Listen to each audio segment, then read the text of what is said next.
үстүндө бийлөө кышкы Олимпиада оюндарынын катарына киргизилген алгачкы оюн. Эң биринчи 1882 жылы Венада муз үстүндө бийлөө боюнча сынак өткөн. Ал бир гана мырзалар арасында уюштурулган. Ал эми Кыргызстанда болсо бул спорттун түрү соңку 5-6 жылдын ичинде өнүгө баштады. Ага карабастан жаш жеткинчектер ийгиликтерди жаратып жатканы кубандырат.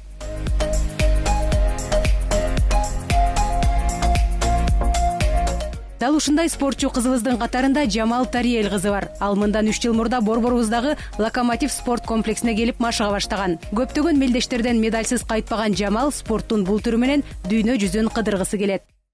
Первый раз, когда была на первых тренировках, мне было очень тяжело. Бул жерге биринчи келгенимде мага аябай кыйын болгон. Оюмда кеч келгеним үчүн мен эптей албайт окшойм деп ойлогом. Бирок менин жанымда дайыма эжем менен чоң апам колдоо көрсөтүп турду. Башында колумдан келбейт, машыга албайт окшойм деп ойлосом, азыр тескерисинче өмүр бою спортту таштабайм деп чечтим. Мен бир гана нерсени толук түшүндүм. Эгер адамдын өзүндө каалоосу жана аны колдоп турган жакындары болсо, ал баарын жасай алат. Чоң апамдын жанымда жүргөнүнө мен аябай кубанам жана ага рахмат айткым келет. Анткени ал кеңештерин айтып турбаганда мен мындай спортчу кызга айлана албасам керек эле. Алдыда үйрөнө турганым көп. Мен өзүм Алина Загитова менен Медведеваны кумир тутам. Мен аларга окшоп кыйын спортчу болгум келет.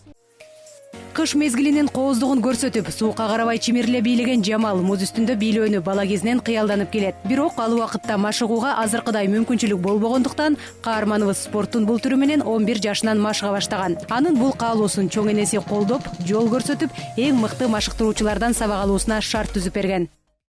Жана массовый катанияга жөнү алып келип дем алыш күндөрү неметейин десем, тренер Карина Каримбековна аябай сонун кылып кыздарды тренировать этип атыптыр. Ошону көрүп алып, массовый катанияны тыштап коюп, ошону карап турду. Анан айтты: "Я тоже хочу, бабушка, вот так кататься. Сильно хочу" деди. Өзү аябай жакшы көрөт. Көпкө чейин барбай калсак, ыйлагысы келет, барам деп сагынып. Эмнегедир тренерин аябай жакшы көрүшөт. Тренер аябай строгий, аябай таланттуу кыз бар, Карина Каримбековна деген. Ага болбойт, мен ойлойм, катуу кыйкырып урушуп койгондо мен ойлойм экинчи келип тиги барбайм деп айтат экенсем, жок, сагынып кайта ушу келип турушат. Таланттуу тренер кызыбыз бар. Ошонун дагы чоң заслугасы, ушундай жанагы элементтерди жасап аткандар, ошонун чоң заслугасы бир короткий срокто, можно сказать. Руководство спортсмен экен да өзү. Спорттун кандай кыйынчылыктары бар, баарысын билген киши экен, ошол бизге мындай шарт түзүп берип атат да.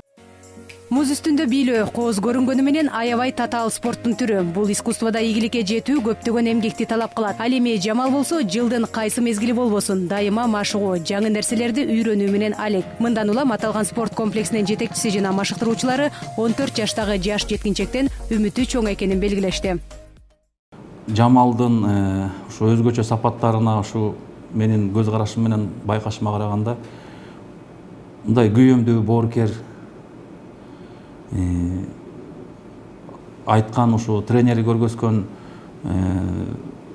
ыкмалардын баарын аракет кылып жасайт да, өзүнүн чын жүрөгү менен көңүл буруп угат. Анан мындайча айтканда, баягы тренердин көрсөткөн эмес ыкмаларын ушу өз убагында туура жасаганга аракеттөө күч да. Карина деген кызыбыз бар, ушу машыктыруучу кыздардын. Ал өзү спорттун чебери. Ушу Россияда жашаса дагы, ушу сезон учурунда ушу Кыргызстанга келип, ушу кыргыздын спортун көтөрөйүн деп өзүнүн аракети менен ушу группаларды, жаш кыздарды чогултуп алып, ушу машыктырып келе жатат. Артист менен спортчу, саякатчы деген кеп бар. Айталы дегенибиз каарманыбыз Жамалдагы 3 жыл аралыгында көптөгөн мамлекеттердеги мелдештерде ийгилик жаратып келет. Татаал жана кооптуу экенине карабай чимирле бийлеп, Кыргызстандын намысын коргоого бел байлаган Жамалдай болгон спортчу кыздарыбызга ийгилик каалайбыз.